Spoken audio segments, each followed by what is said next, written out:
Guys, ഇന്ന് രാവിലെ എണീറ്റപ്പോൾ തന്നെ നല്ല വെയിലുണ്ടല്ലോ. ഇത്രയും ദിവസം പെരുമഴയായിരുന്നു. ഇത് കണ്ടാൽ പറയും എന്തായാലും ഇവർ തമ്മിലുള്ള മത്സരത്തിനായി നമ്മളൊക്കെ തന്നെയല്ലേ പെട്ടുപോകുന്നത്. അതിനിടയിലാണെങ്കിൽ എൻ്റെ മുഖത്ത് കുരുവൊക്കെ ഉണ്ട്. ഞാൻ ദീർഘശ്വാസം വിട്ടിരിക്കുകയായിരുന്നു ഗൈസ്. ഈ സ്റ്റാർ ഫ്രൂട്ട് എനിക്ക് എവിടെ കിട്ടിയെന്നുള്ളത് എൻ്റെ മുമ്പത്തെ വീഡിയോ ഇട്ടിട്ടുണ്ട് കേട്ടോ. നിങ്ങൾക്ക് താല്പര്യം ഉണ്ടെങ്കിൽ പോയി കാണാവേ, അല്ലെങ്കിൽ പോയി കാണും ഗൈസ്.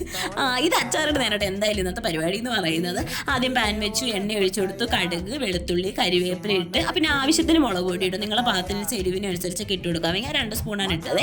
പിന്നെ മഞ്ഞപ്പൊടി, കുറച്ച് ഉലുവ പൊടിച്ചതും കൂടെ ചേർത്ത് കൊടുക്കണേ. നമ്മൾ ഈ മസാലക്കൂട്ടുകൾ ചേർക്കുന്ന സമയത്ത് ഒന്നീ ലോ ഫ്ലെയിമിലോ അല്ലെങ്കിൽ ഫ്ലെയിം ഓഫ് ചെയ്ത് വെക്കണം, ഇല്ലെങ്കിൽ ഇത് കരിഞ്ഞു പോകട്ടെ. ഇതൊക്കെ നിങ്ങൾക്ക് അറിയാമെങ്കിൽ ഞാൻ പറഞ്ഞതേ ഉള്ളേ. പിന്നെ അവസാനം സ്റ്റാർ ഫ്രൂട്ട് കൂടെ ചേർത്ത് നല്ല രീതിക്ക് മിക്സ് ചെയ്ത് കൊടുക്കണം. ആ സമയത്ത് ഉപ്പ് കൂടെ ചേർത്ത് കൊടുക്കണേ. വെള്ളം ഒഴിച്ചു കൊടുക്കേണ്ടത് നല്ല രീതിക്ക് ഊറിക്കോളും. പിന്നെ കുറച്ച് ഞാൻ ഉപ്പിലിടാൻ വേണ്ടി മാറ്റി വെച്ചിട്ടുണ്ടായിരുന്നു. അത് സാധാ ഇടുന്ന പോലെ തന്നെ ആദ്യം സ്റ്റാർ ഫ്രൂട്ട് ഇട്ട് കൊടുത്തു. പിന്നെ ഉപ്പ്, കാന്താരി മുളക്, വെളുത്തുള്ളി, പിന്നെ കായപ്പൊടിയും കൂടി ഇട്ട് ഇത് തന്നെ ലെയറായിട്ട് റിപ്പീറ്റ് ചെയ്താൽ മതി. എന്നിട്ട് അവസാനം തിളപ്പിച്ചാറ്റിയ വെള്ളവും കൂടെ ഒഴിച്ചു കൊടുക്കുമ്പോൾ സംഭവം റെഡിയാണ്.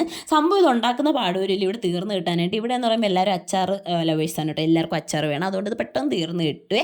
എന്തായാലും ഇന്നത്തെ വീഡിയോ ഇത്രയൊക്കെ ഉള്ളൂ ഗൈസ്. നിങ്ങൾക്ക് എൻ്റെ വീഡിയോസൊക്കെ ഇഷ്ടപ്പെടുന്നുണ്ടെങ്കിൽ എൻ്റെ ചാനൽ ഒന്ന് സപ്പോർട്ട് ചെയ്ത് സബ്സ്ക്രൈബ് ചെയ്യണേ. Bye guys.